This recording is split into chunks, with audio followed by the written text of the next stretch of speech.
ಹಿಂಗೆ ಒಂದು ವಿಡಿಯೋ ನೋಡ್ತಾ ಇದ್ದೆ. ಒಬ್ಬ ಹಿಂದಿಯವನು ಸುಮಾರು 600 ಆಟೋಗಳನ್ನ ಬಾಡಿಗೆ ಬಿಟ್ಟಿದ್ದಾನೆ, ದಿನನಿತ್ಯದ ಬಾಡಿಗೆಗಳಿಗೆ ಬಿಟ್ಟಿದ್ದಾನೆ. ಅದನ್ನ ಓಡಿಸೋದು ಯಾರು? ಅದೇ ಹಿಂದಿಯವರೇನೆ.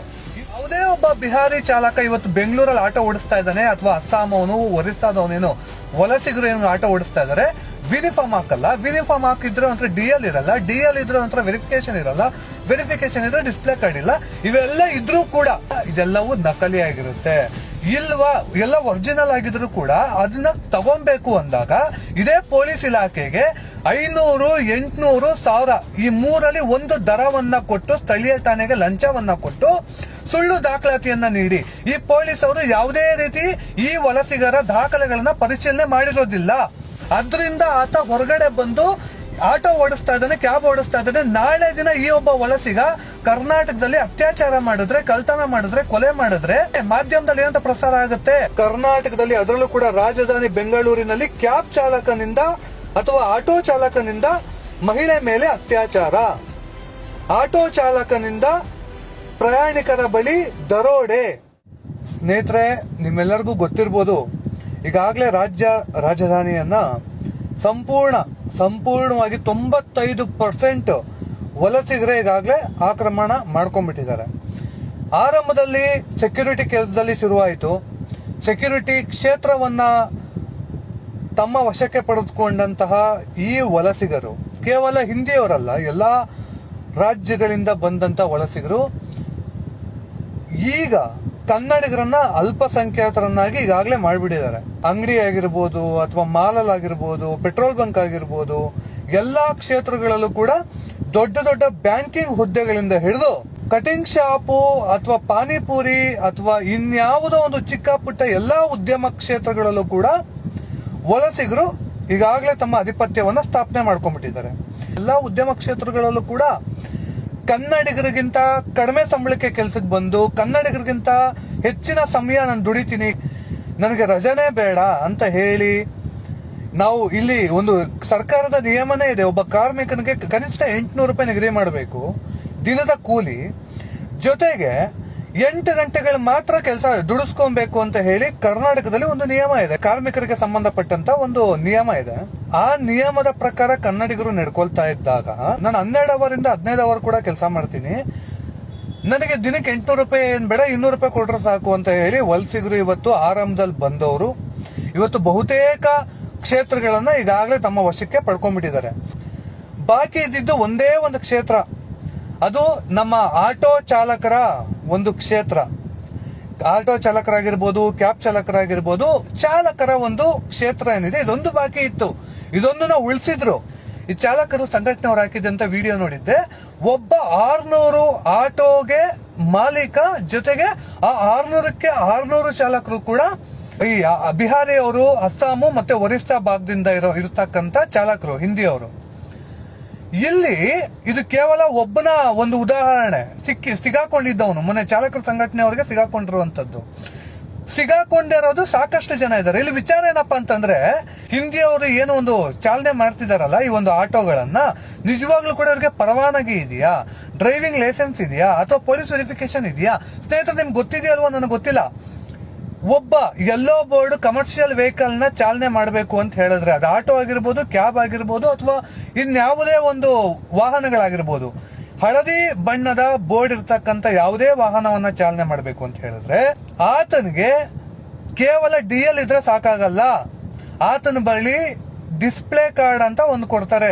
ಎಲ್ಲಿ? ಟ್ರಾಫಿಕ್ ಪೊಲೀಸ್ ಸ್ಟೇಷನ್ಗಳಲ್ಲಿ ಕೊಡ್ತಾರೆ. ಡಿಸ್ಪ್ಲೇ ಕಾರ್ಡ್ ಒಂದು ಇರಬೇಕಾಗುತ್ತೆ. ಜೊತೆಗೆ ಆತನ ಹಿನ್ನೆಲೆಯನ್ನ ಪರಿಶೀಲನೆ ಮಾಡಿ ಪೊಲೀಸ್ ಬ್ಯಾಕ್ ಗ್ರೌಂಡ್ ವೆರಿಫಿಕೇಶನ್ ಅಂತ ಆಗಿರಬೇಕು. ಆತನ ಹಿನ್ನೆಲೆ ಏನು, ಆತ ಎಲ್ಲಿ ವಾಸ ಇದ್ದಾನೆ, ಆತನ ಮೇಲೆ ದೂರ ಇದೆಯಾ, ಆತನ ವಿರುದ್ಧ ಯಾವ್ದಾದ್ರು ಕ್ರಿಮಿನಲ್ ಕೇಸ್ ದಾಖಲಾಗಿದೆಯಾ ಅಂತ ಹೇಳಿ ವೆರಿಫಿಕೇಶನ್ ಮಾಡಬೇಕು ಸ್ಥಳೀಯ ಸ್ಟೇಷನ್ಗಳಲ್ಲಿ. ಇದು ಒಬ್ಬ ಯೆಲ್ಲೋ ಬೋರ್ಡ್ ವೆಹಿಕಲ್ ನ ಓಡಿಸ್ಬೇಕು ಅಂತ ಹೇಳಿದ್ರೆ ಆ ಚಾಲಕನಿಗೆ ಇರಬೇಕಾಗಿರತಕ್ಕಂತ ಕನಿಷ್ಠ ಅರ್ಹತೆ.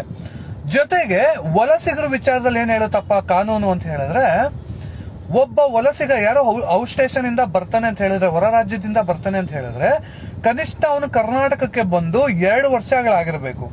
ಜೊತೆಗೆ ಆತನ ಡ್ರೈವಿಂಗ್ ಲೈಸೆನ್ಸ್ ಬಂದು 2 ವರ್ಷ ಆಗಿರಬೇಕು. ಜೊತೆಗೆ ಆತನಿಗೆ ಆ ರಾಜ್ಯದ ಭಾಷೆ ಗೊತ್ತಿರಬೇಕು. ಜೊತೆಗೆ ಭಾಷೆ ಜೊತೆಗೆ ಒಂದು ಇಂಗ್ಲಿಷ್ ಅನ್ನುವಂಥದ್ದು ಕಮ್ಯುನಿಕೇಶನ್ ಲ್ಯಾಂಗ್ವೇಜ್ ಆಗಿ ಕಲ್ತಿರ್ಬೇಕು. ಇದು ಕಾನೂನು. ಆದ್ರೆ ಈಗೇನಪ್ಪ ಆಗ್ತಿದೆ ಅಂತ ಹೇಳಿದ್ರೆ, ಇವತ್ತು ಒಂದು ವಿಡಿಯೋ ಹಾಕಿದ್ದೆ ಟ್ವಿಟರ್ ಅಲ್ಲಿ, ಸಾಕಷ್ಟು ಜನ ಪರ ವಿರೋಧ ಎಲ್ಲಾ ವಿಡಿಯೋದಲ್ಲಿ ಇದ್ದೇ ಇರುತ್ತೆ. ಅದೇ ರೀತಿ ಇದಕ್ಕೂ ಕೂಡ ಪರ ವಿರೋಧಗಳು ಬಂತು. ನಾನು ನನ್ನ ಬಗ್ಗೆ, ನನ್ನ ವೈಯಕ್ತಿಕ ಏನು ನನ್ನ ಬಗ್ಗೆ ರೋಲ್ ಕಾಲ್ ಇನ್ನೊಂದು ಮತ್ತೊಂದು ಅಂತ ಏನು ಟೀಕೆ ಬರ್ತಾ ಇದೆಯಲ್ಲ ಒಂದು ಕಮೆಂಟ್ ಮೂಲಕ, ನಾನು ತಲೆ ಕೆಡ್ಸ್ಕೊಳ್ಳೋದಿಲ್ಲ. ಅಪ್ಪನ್ ಗುಡ್ದವನಾದ್ರೆ ಸಾಕ್ಷ್ಯ ಕೊಪ್ಪಿಟ್ಟು ಮಾತಾಡ್ತಾನೆ, ಇಲ್ಲ ಅಂತಂದ್ರೆ ಮುಚ್ಕೊಂಡಿರ್ತಾನೆ, ಅದು ಬೇರೆ ವಿಷಯ. ನನ್ನ ಬಗ್ಗೆ ನೀವು 1000 ಮಾತಾಡಿ, ಇದು ನಾನು ಕೈಗೆತ್ಕೊಂಡಿರೋ ವಿಚಾರ ಅಲ್ಲ. ಮತ್ತೆ ಅಲ್ಲಿ ನಾನು ಪೋಸ್ಟ್ ಮಾಡಿರ್ತಕ್ಕಂಥ ವಿಡಿಯೋ ನಾನ್ ರೆಕಾರ್ಡ್ ಮಾಡಿರೋ ವಿಡಿಯೋ ಅಲ್ಲ. ಫೇಸ್ಬುಕ್ ಅಲ್ಲಿ ಚಾಲಕರ ಸಂಘಟನೆಯವರು ಹಾಕಿರೋದನ್ನ ನಾನು ಸಾರಿಗೆ ಇಲಾಖೆನ ಟ್ಯಾಗ್ ಮಾಡಿ ಪ್ರಶ್ನೆ ಮಾಡಿರ್ತಕ್ಕಂಥ ವಿಡಿಯೋ ಅದು. ನಾನು ಸಾರಿಗೆ ಇಲಾಖೆನ ಕೇಳೋದೇನಪ್ಪಾ ಅಂತಂದ್ರೆ, ಆ ವಿಡಿಯೋದಲ್ಲಿ ಸ್ಪಷ್ಟವಾಗಿ ಗೊತ್ತಾಗುತ್ತೆ, ಆ ಒಂದು ಬಿಹಾರಿ ಚಾಲಕರೇನಿದ್ದಾರೆ, ಆಟೋ ಚಾಲಕರು, ಅವ್ರ ಹತ್ರ ಒಂದು DL ಇಲ್ಲ, ಡಿಸ್ಪ್ಲೇ ಕಾರ್ಡ್ ಇಲ್ಲ, ಪೊಲೀಸ್ ವೆರಿಫಿಕೇಶನ್ ಇಲ್ಲ, ಜೊತೆಗೆ ಯೂನಿಫಾರ್ಮ್ ಕೂಡ ಹಾಕಲ್ಲ. ಕಾಕಿ ಬಟ್ಟೆ ಹಾಕಿನೇ ಅವ್ರು ವಾಹನ ಚಲಾಯಿಸಬೇಕು ಅಂತಕ್ಕಂಥದ್ದು RTO ನ ನಿಯಮ ಇದೆ. ಇವತ್ತು ಯಾವುದೇ ಒಬ್ಬ ಬಿಹಾರಿ ಚಾಲಕ ಇವತ್ತು ಬೆಂಗಳೂರಲ್ಲಿ ಆಟೋ ಓಡಿಸ್ತಾ ಇದ್ದಾನೆ, ಅಥವಾ ಅಸ್ಸಾಂ ಅವನು, ಒರಿಸ್ಸಾದವನೇನು ವಲಸಿಗರು ಏನು ಆಟೋ ಓಡಿಸ್ತಾ ಇದಾರೆ, ಯೂನಿಫಾರ್ಮ್ ಹಾಕಲ್ಲ. ಯೂನಿಫಾರ್ಮ್ ಹಾಕಿದ್ರೆ ಒಂಥರ DL ಇರಲ್ಲ, DL ಇದ್ರೆ ಒಂಥರ ವೆರಿಫಿಕೇಶನ್ ಇರಲ್ಲ, ವೆರಿಫಿಕೇಶನ್ ಇದ್ರೆ ಡಿಸ್ಪ್ಲೇ ಕಾರ್ಡ್ ಇಲ್ಲ. ಇವೆಲ್ಲ ಇದ್ರೂ ಕೂಡ ಈ DL ಅಕಸ್ಮಾತ್ ಏನಾದ್ರೂ DL, police verification, display card ಇದೆಲ್ಲವೂ ಇದ್ರೂ ಕೂಡ ಇದೆಲ್ಲವೂ ನಕಲಿ ಆಗಿರುತ್ತೆ. ಇಲ್ವಾ, ಎಲ್ಲ ಒರಿಜಿನಲ್ ಆಗಿದ್ರು ಕೂಡ ಅದನ್ನ ತಗೊಬೇಕು ಅಂದಾಗ ಇದೇ ಪೊಲೀಸ್ ಇಲಾಖೆಗೆ 500, 800, 1000 ಈ ಮೂರಲ್ಲಿ ಒಂದು ದರವನ್ನ ಕೊಟ್ಟು, ಸ್ಥಳೀಯ ಠಾಣೆಗೆ ಲಂಚವನ್ನ ಕೊಟ್ಟು ಸುಳ್ಳು ದಾಖಲಾತಿಯನ್ನ ನೀಡಿ ಈ ಪೊಲೀಸರು ಯಾವುದೇ ರೀತಿ ಈ ವಲಸಿಗರ ದಾಖಲೆಗಳನ್ನ ಪರಿಶೀಲನೆ ಮಾಡಿರೋದಿಲ್ಲ. ಯಾವುದೇ ರೀತಿಯ ದಾಖಲೆಗಳನ್ನ ಪರಿಶೀಲನೆ ಮಾಡದಿರ ಕೇವಲ ಲಂಚದ ಆಸೆಗೆ ಈ ಒಂದು ವಲಸಿಗರಿಗೆ ಸ್ಟೇಷನ್ ಅಲ್ಲಿ ಟೇಬಲ್ ಕೆಳಗಡೆ 500 ರೂಪಾಯಿ ಅಥವಾ 1000 ರೂಪಾಯಿ, 800 ರೂಪಾಯಿ ಈ ರೀತಿ ಲಂಚವನ್ನ ತೆಗೆದುಕೊಂಡು ಆತನಿಗೆ ಪೊಲೀಸ್ ವೆರಿಫಿಕೇಶನ್ ಆಗಿದೆ ಅಂತ ಹೇಳಿ ಕಳಿಸುವಂತದ್ದು ಎಲ್ಲಾ ಕಡೆ ದಂಧೆ ನಡೀತಾ ಇದೆ. ಕೇವಲ ಪೊಲೀಸ್ ಇಲಾಖೆ ಶಾಮೀಲಾಗಿಲ್ಲ ಇದರಲ್ಲಿ. ಪೊಲೀಸ್ ಇಲಾಖೆಗಿಂತ ಮುಂಚೆ ಯಾವುದೇ ಒಬ್ಬ ಚಾಲಕ ವೆರಿಫಿಕೇಶನ್ ಮಾಡಿಸ್ಕೊಬೇಕು ಅಂತ ಹೇಳಿದ್ರೆ ಸ್ಥಳೀಯವಾಗಿ ಅವನು ಅಲ್ಲಿ ವಾಸ ಇದ್ದಾನೆ ಅಂತ ಕನಿಷ್ಠ 2 ವರ್ಷದ ದಾಖಲಾತಿಗಳನ್ನ ಕೊಡಬೇಕು. ಆತ ಬೆಂಗಳೂರಲ್ಲಿ ಲೋಕಲ್ ಅಂತ ತೋರಿಸೋದಕ್ಕೆ. ಆ ದಾಖಲಾತಿಗಳನ್ನ ಸೃಷ್ಟಿಯನ್ನು ಕೂಡ ನಕಲಿ ಸೃಷ್ಟಿ ಮಾಡ್ತಾ ಇದ್ದಾರೆ. ದಾಖಲಾತಿಗಳನ್ನ ನಕಲಿ ಸೃಷ್ಟಿ ಮಾಡಿ ಆಧಾರ್ ಕಾರ್ಡ್ ಅಲ್ಲಿ ಸುಳ್ಳು ದಾಖಲಾತಿಗಳನ್ನ ಕೊಟ್ಟು ಅದನ್ನ ಇವರು ನಾವು ಸ್ಥಳೀಯರು ಅಂತ ಹೇಳಿ ಠಾಣೆಗೆ ಹೋಗಿ ಒಂದು ಪೊಲೀಸ್ ವೆರಿಫಿಕೇಶನ್ ಮಾಡಿಸ್ಕೊಳ್ತಾ ಇದ್ದಾರೆ. ಪೊಲೀಸ್ ವೆರಿಫಿಕೇಶನ್ ಕೂಡ ಪ್ರಾಮಾಣಿಕವಾಗಿ ಆಗ್ತಾ ಇಲ್ಲ. ಆತನ ಮೇಲೆ ನಿಜವಾಗ್ಲೂ ಕ್ರಿಮಿನಲ್ ಕೇಸ್ ಇದೆಯಾ ಇಲ್ವೋ ಅಂತ. ಯಾವ ವ್ಯಕ್ತಿ ಮೇಲೆ ಕ್ರಿಮಿನಲ್ ಕೇಸ್ ಇರ್ತದೆ ಆತ ಚಾಲಕ ವೃತ್ತಿಗೆ ಒಂದು ವೃತ್ತಿಯಲ್ಲಿ ಕೆಲಸ ಮಾಡೋದಕ್ಕೆ ಕಾನೂನು ಅವಕಾಶ ಮಾಡಿಕೊಡೋದಿಲ್ಲ. RTO ಕಾನೂನು ಆಗಿರ್ಬೋದು, ಸಾರಿಗೆ ಇಲಾಖೆ ಆಗಿರ್ಬೋದು, ಇದರಲ್ಲೆಲ್ಲ ಕಾನೂನು ಇದೆ. ಯಾರ ಮೇಲೆ ಕ್ರಿಮಿನಲ್ ಅಫೆನ್ಸ್ ಇರ್ತದೆ ಅವರು ಈ ರೀತಿ ಒಂದು ರೀತಿ ಡ್ಯೂಟಿಯನ್ನ ಮಾಡೋ ಹಾಗಿಲ್ಲ. ಆದ್ರೆ ಕಾನೂನು ಬಾಹಿರವಾಗಿ ಅನುಮತಿ ಸಿಗ್ತಾ ಇದೆ. ಕಾನೂನು ಬಾಹಿರವಾಗಿ ಈ ಒಂದು ಚಾಲಕ ವೃತ್ತಿಯಲ್ಲಿ ಬಂದು ಆಟೋವನ್ನ ಓಡಿಸುವಂತ ಕೆಲಸವನ್ನ ಈ ವಲಸಿಗರು ನಿರಂತರವಾಗಿ ಮಾಡ್ತಾ ಇದ್ದಾರೆ. ಇದೇ ವಿಚಾರವಾಗಿ ನಾನು ಟ್ವಿಟರ್ ಅಲ್ಲಿ ಪ್ರಶ್ನೆ ಮಾಡಿರುವಂತದ್ದು ಸಾರಿಗೆ ಇಲಾಖೆನ. ಇದೇನ್ ನಡೀತಾ ಇದೆ, ಬಿಹಾರಿಗಳ ಹತ್ರ DL ಇಲ್ಲ, ಯೂನಿಫಾರ್ಮ್ ಹಾಕಲ್ಲ, ಡಿಸ್ಪ್ಲೇ ಕಾರ್ಡ್ ಇಲ್ಲ, ಪೊಲೀಸ್ ವೆರಿಫಿಕೇಶನ್ ಇಲ್ಲ, ಯಾವ ಆಧಾರದ ಮೇಲೆ ಇವ್ರಿಗೆ ಈ ಒಂದು ಕೆಲಸ ಮಾಡೋದಕ್ಕೆ ಅವಕಾಶ ಮಾಡ್ಕೊಡ್ತಾ ಇದ್ದೀರಾ, ಇಲ್ಲಿ ಬಂದು ಆಟೋ ಓಡಿಸೋದಕ್ಕೆ ಅವಕಾಶ ಮಾಡ್ಕೊಡ್ತಾ ಇದ್ದೀರಾ ಅನ್ನುವಂಥದ್ದು ನನ್ನ ಪ್ರಶ್ನೆ. ಆ ರಾಜ್ಯದಲ್ಲಿ ಅವನು ಅತ್ಯಾಚಾರ ಮಾಡಿರ್ಬೋದು, ಕಳ್ತನ ಮಾಡಿರ್ಬೋದು, ಕೊಲೆ ಮಾಡಿರ್ಬೋದು, ಆ ಸಂಬಂಧ ಆತನ ಮೇಲೆ ಕೇಸ್ ಇರಬಹುದು.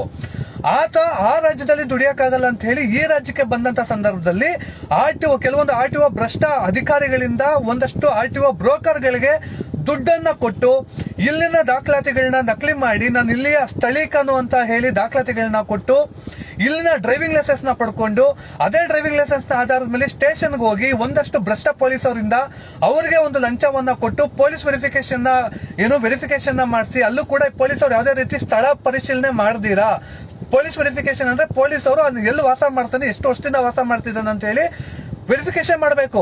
ಜೊತೆಗೆ ಅವನು ಯಾವ ಅಡ್ರೆಸ್ ಕೊಟ್ಟಿರ್ತಾನೆ ಆ ಅಡ್ರೆಸ್ಗೆ ಹೋಗಿ ಅಕ್ಕಪಕ್ಕದ ಮನೆಯವ್ರನ್ನು ಕೂಡ ವಿಚಾರಿಸಬೇಕು, ಇನ್ನು ಎಷ್ಟು ವರ್ಷದಿಂದ ಇಲ್ಲಿ ಇದ್ದಾನೆ ಅಂತ ಹೇಳಿ.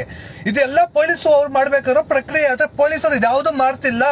ಸ್ಟೇಷನ್ ಅಲ್ಲಿ ಟೇಬಲ್ ಕೆಳಗಡೆ 300, 400, 500, 800 ರೂಪಾಯಿ ಲಂಚ ತಗೊಂಡು 1000 ರೂಪಾಯಿವರೆಗೂ ಲಂಚನ ತಗೊಂಡು ವಲಸಿಗರು ಅಂತ ಕಾಯ್ತಿರ್ತಾರೆ.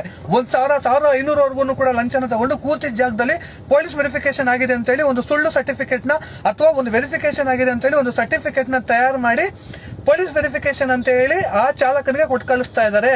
ಅದರಿಂದ ಆತ ಹೊರಗಡೆ ಬಂದು ಆಟೋ ಓಡಿಸ್ತಾ ಇದ್ದಾನೆ, ಕ್ಯಾಬ್ ಓಡಿಸ್ತಾ ಇದ್ದಾನೆ. ನಾಳೆ ದಿನ ಈ ಒಬ್ಬ ವಲಸಿಗ ಕರ್ನಾಟಕದಲ್ಲಿ ಅತ್ಯಾಚಾರ ಮಾಡಿದ್ರೆ, ಕಳ್ತನ ಮಾಡಿದ್ರೆ, ಕೊಲೆ ಮಾಡಿದ್ರೆ ತನ್ನ ಪ್ರಯಾಣಿಕನನ್ನ ನೇರ ಹೊಣೆ ಮಾಧ್ಯಮದಲ್ಲಿ ಏನಂತ ಪ್ರಸಾರ ಆಗುತ್ತೆ, ಬೆಂಗಳೂರಿನಲ್ಲಿ ಓಲಾ ಚಾಲಕ ಅಥವಾ ಊಬರ್ ಚಾಲಕ ಅಥವಾ ಬೆಂಗಳೂರಿನಲ್ಲಿ ಕ್ಯಾಬ್ ಚಾಲಕನಿಂದ ಅತ್ಯಾಚಾರ.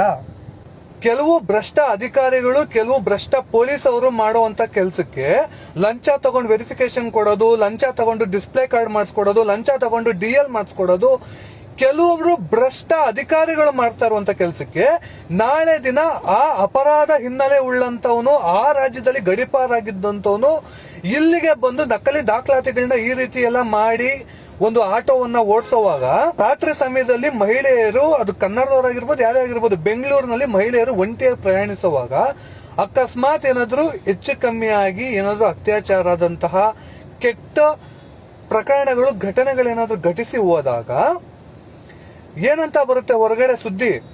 ಕರ್ನಾಟಕದಲ್ಲಿ, ಅದರಲ್ಲೂ ಕೂಡ ರಾಜಧಾನಿ ಬೆಂಗಳೂರಿನಲ್ಲಿ ಕ್ಯಾಬ್ ಚಾಲಕನಿಂದ ಅಥವಾ ಆಟೋ ಚಾಲಕನಿಂದ ಮಹಿಳೆ ಮೇಲೆ ಅತ್ಯಾಚಾರ, ಆಟೋ ಚಾಲಕನಿಂದ ಪ್ರಯಾಣಿಕರ ಬಳಿ ದರೋಡೆ. ಆದ್ರೆ ಹೊರಗಡೆ ಏನಾಗುತ್ತೆ? ಅದು ಚಾಲಕರಿಗೆ ತಾನೇ ಕೆಟ್ಟ ಹೆಸರು. ಅದು ಅಲ್ಲಿ ಯಾರು ಮಾಡಿರ್ತಾನೆ? ಕನ್ನಡದವ್ರು ಮಾಡಿರ್ತಾರ? ಮಾಡಿರಲ್ಲ. ಬಹುತೇಕ ಈ ರೀತಿ ನಕಲಿ ದಾಖಲೆಗಳನ್ನ ಕೊಟ್ಟು ಅಲ್ಲಿನ ಗಡಿಪಾರಾಗಿದ್ದಂತ ಅಪರಾಧ, ಅಲ್ಲೇನೋ ಅತ್ಯಾಚಾರ ಮಾಡಿ ಬಂದಿರೋನು ಇಲ್ಲೂ ಕೂಡ ಆ ಪ್ರಯಾಣಿಕರಿಗೆ, ಒಂಟಿಯಾಗಿ ಪ್ರಯಾಣಿಸುವಂತಹ ಪ್ರಯಾಣಿಕರ ಬಳಿ ಅಂತದ್ದೇ ಏನೋ ಒಂದು ಅಪರಾಧ ಚಟುವಟಿಕೆಗಳಲ್ಲಿ ಭಾಗಿಯಾದಾಗ ಅದರ ನೇರ ಪರಿಣಾಮ ಬೀರುವಂತದ್ದು ನಮ್ಮ ಕನ್ನಡದ ಚಾಲಕರ ಮೇಲಲ್ವಾ? ಇಡೀ ಬೆಂಗಳೂರಲ್ಲಿ ಈಗಾಗಲೇ ಸಾಕಷ್ಟು ಪ್ರಕರಣಗಳಲ್ಲಿ ಇವ್ರುಗಳು ಮಾಡಿರೋ ಕೆಲಸಕ್ಕೇನೆ ಬೆಂಗಳೂರಿನಲ್ಲಿ ಕ್ಯಾಬ್ ಚಾಲಕನಿಂದ ಅತ್ಯಾಚಾರ, ಆಟೋ ಚಾಲಕರಿಂದ ಅತ್ಯಾಚಾರ. ಅಲ್ಲಿ ನೀಟಾಗಿ ನೀವು ಕೂಲಂಕುಷವಾಗಿ ಅದನ್ನ ಓದಿದ್ರೆ ಗೊತ್ತಾಗುತ್ತೆ, ಆತನ ಹೆಸರು ನೋಡಿದ್ರೆ ಗೊತ್ತಾಗುತ್ತೆ. ಇದಕ್ಕೆ ಉತ್ತರ ಕೊಡಬೇಕು ಸಾರಿಗೆ ಇಲಾಖೆ, ಇದಕ್ಕೆ ಉತ್ತರ ಕೊಡಬೇಕು ಸಂಚಾರಿ ಪೊಲೀಸ್ ಠಾಣೆಯವರು, ಇದಕ್ಕೆ ಉತ್ತರ ಕೊಡಬೇಕು ಕಾನೂನು ಮತ್ತು ಸುವ್ಯವಸ್ಥೆಯನ್ನ ಕಾಪಾಡಬೇಕಾಗಿದ್ದಂತ ಪೊಲೀಸ್ ಅವರು. ಯಾರೆಲ್ಲ ಪೊಲೀಸ್ ವೆರಿಫಿಕೇಶನ್ ಮಾಡ್ತಾರೆ, ಅವರು ಯಾವ ಮಾನದಂಡದ ಮೇಲೆ ಪೊಲೀಸ್ ವೆರಿಫಿಕೇಶನ್ ಮಾಡ್ತಿದ್ದಾರೆ ಅಂತ ಹೇಳಿ ಗೃಹ ಮಂತ್ರಿಗಳು ಗಮನ ಹರಿಸಬೇಕು. ಜೊತೆಗೆ ಸಾರಿಗೆ ಸಚಿವರು ಈ ಡ್ರೈವಿಂಗ್ ಲೈಸೆನ್ಸ್ ನ ಎಷ್ಟು ಜನಕ್ಕೆ ಯಾವ್ಯಾವ ರೀತಿ ಒಂದು ನಕಲಿ ದಾಖಲೆಗಳನ್ನ ತಗೊಂಡು ಒಂದು ಲಂಚದ ಆಸೆಗೆ ಯಾವ್ಯಾವ ಭ್ರಷ್ಟ ಅಧಿಕಾರಿಗಳು ಮಾಡಿಸ್ಕೊಡ್ತಾ ಇದ್ದಾರೆ, ಅವ್ರ ಬಗ್ಗೆನೂ ಕೂಡ ತನಿಖೆ ಆಗ್ಬೇಕು. ಕನ್ನಡದ ಚಾಲಕರ ಹೆಸರು ಯಾವುದೇ ಕಾರಣಕ್ಕೂ ಹಾಳಾಗಬಾರ್ದು ಇವ್ರುಗಳು ಮಾಡೋ ಕೆಲಸಕ್ಕೆ. ಬಿಹಾರಿಗಳು ಹೊಟ್ಟೆಪಾಡು, ಪಾಪ ಅವರು ಬಡವ್ರೆ, ಇದು ಭಾರತನ ಅಲ್ವಾ, ಬದುಕ್ಲಿ ಬಿಡಿ, ನಾವೇನ್ ಯಾರ ಅನ್ನನೂ ನಾವು ಕಿತ್ಕೊಳಕ್ ಹೋಗಿಲ್ಲ, ನಮ್ಮ ಅನ್ನನ ಅವ್ರು ಕಿತ್ಕೊಳಕ್ ಬಂದಿದ್ದಾರೆ. ಅರ್ಥ ಆಗ್ತಿದ್ಯಾ? ಅವ್ರು ಬಿಹಾರಿಂದ ಬಂದಿದ್ದಾರೆ, ದುಡಿಲಿ, ಅವ್ರು ದುಡಿಯೋದಕ್ಕೆ ಯಾವುದೇ ರೀತಿ ಆಕ್ಷೇಪಣೆ ನಂದಿಲ್ಲ. ನನ್ನ ಧ್ವನಿ ಇಷ್ಟೇ, ಯಾರೆಲ್ಲ ಪ್ರಾಮಾಣಿಕವಾಗಿ 2 ವರ್ಷದಿಂದ ಇಲ್ಲಿ ವಾಸ ಮಾಡಿಕೊಂಡು ಡ್ರೈವಿಂಗ್ ಲೈಸೆನ್ಸ್ ಮತ್ತೆ ಎಲ್ಲ ಪ್ರಾಮಾಣಿಕ ದಾಖಲಾತಿಗಳನ್ನ ಕೊಟ್ಕೊಂಡು ಪ್ರಾಮಾಣಿಕವಾಗಿ ಪೊಲೀಸ್ ವೆರಿಫಿಕೇಶನ್ ಮಾಡ್ಕೊಂಡು ಯಾರೆಲ್ಲ ದುಡಿತಾ ಇದಾರೆ, ಬಿಹಾರಿ ಆಗಿರ್ಬೋದು, ಅಸ್ಸಾಂ ಆಗಿರ್ಬೋದು, ಅವ್ರು ದುಡಿಲಿ. ಅವ್ರು ದುಡಿಲೇಬಾರ್ದು ಅನ್ನೋದು ನನ್ನ ವಾದ ಅಲ್ಲ. ಆದರೆ ನಕಲಿ ದಾಖಲಾತಿಗಳನ್ನ ಕೊಟ್ಕೊಂಡು ಸಾಕಷ್ಟು ಸಾಕ್ಷಿ ಸಮೇತ ಸಿಕ್ಬಿಟ್ಟಿದ್ದಾರೆ. ಎಷ್ಟು ಸಾಕ್ಷಿ ಬೇಕು ನಿಮ್ಗೆ? ನಾನು ಕೊಡ್ತೀನಿ. ಎಷ್ಟು ವಿಡಿಯೋಗಳು ಬೇಕು? ನಾನು ಕೊಡ್ತೀನಿ. ಈಗಾಗಲೇ ಸೋಷಿಯಲ್ ಮೀಡಿಯಾದಲ್ಲಿ ಸಾಕಷ್ಟು ವಿಡಿಯೋ, ಅಂತದ್ದೇ ವಿಡಿಯೋನ ನಾನು ಟ್ವಿಟರ್ ಅಲ್ಲಿ ಹಾಕಿದ್ದು. ಸಾಕ್ಷಿ ನಾನು ಕೊಡ್ತೀನಿ. ಯಾರೆಲ್ಲ ನಕಲಿ ದಾಖಲಾತಿಗಳನ್ನ ಕೊಟ್ಟು ಯಾರೆಲ್ಲ DL ಇಲ್ದಿರಾನೆ ಡ್ಯೂಟಿ ಮಾಡ್ತಾ ಇದಾರೆ, ಯಾರೆಲ್ಲ ಪೊಲೀಸ್ ವೆರಿಫಿಕೇಶನ್ ಇಲ್ದಿರಾನೆ ಇವತ್ತು ಡ್ಯೂಟಿ ಮಾಡ್ತಾ ಇದಾರೆ, ಯಾರೆಲ್ಲ ಡಿಸ್ಪ್ಲೇ ಕಾರ್ಡ್ ಇಲ್ದಿರಾನೆ ಡ್ಯೂಟಿ ಮಾಡ್ತಾ ಇದಾರೆ, ಯಾರೆಲ್ಲ ಯೂನಿಫಾರ್ಮ್ ಇಲ್ದಿರ ಡ್ಯೂಟಿ ಮಾಡ್ತಾ ಇದಾರೆ, ಇದ್ರ ಬಗ್ಗೆ ನನ್ನ ಆಕ್ಷೇಪಣೆ ಇದೆ ಹೊರತು ಬಿಹಾರಿ ಅವರು ಆಟೋ ಓಡಿಸ್ತಾ ಇದಾರೆ ಅಥವಾ ಕ್ಯಾಬ್ ಓಡಿಸ್ತಾ ಇದಾರೆ ಅನ್ನೋದ್ರ ಬಗ್ಗೆ ನನ್ನ ಆಕ್ಷೇಪಣೆ ಇಲ್ಲ. ನಕಲಿ ದಾಖಲಾತಿಗಳನ್ನ ಕೊಟ್ಟು ನಾಳೆ ದಿನ ಇವ್ರು ಮಾಡೋ ಅಪರಾಧ ಕೃತ್ಯಗಳಿಗೆ ಅದಕ್ಕೆ ನೇರ ಹೊಣೆ ಕನ್ನಡಿಗರು ಅಂತ ಬರಬಾರ್ದು, ಅಥವಾ ಅದರ ಒಂದು ಕಪ್ಪು ಚುಕ್ಕೆ ನಮ್ಮ ಹೆಮ್ಮೆಯ ಚಾಲಕರಿಗೆ ಆಗಬಾರದು ಅಂದ್ಬಿಟ್ಟು ಚಾಲಕರ ಪರವಾಗಿ ನಾನು ಮಾತಾಡ್ತಾ ಇದ್ದೀನಿ. ಬಿಟ್ರೆ ಯಾರ ವಿರುದ್ಧವಾಗಿ ಯಾರ ಮೇಲೂ ದೌರ್ಜನ್ಯನೂ ಮಾಡ್ತಿಲ್ಲ, ಯಾರ ವಿರುದ್ಧವಾಗೂ ಮಾತಾಡ್ತಾ ಇಲ್ಲ.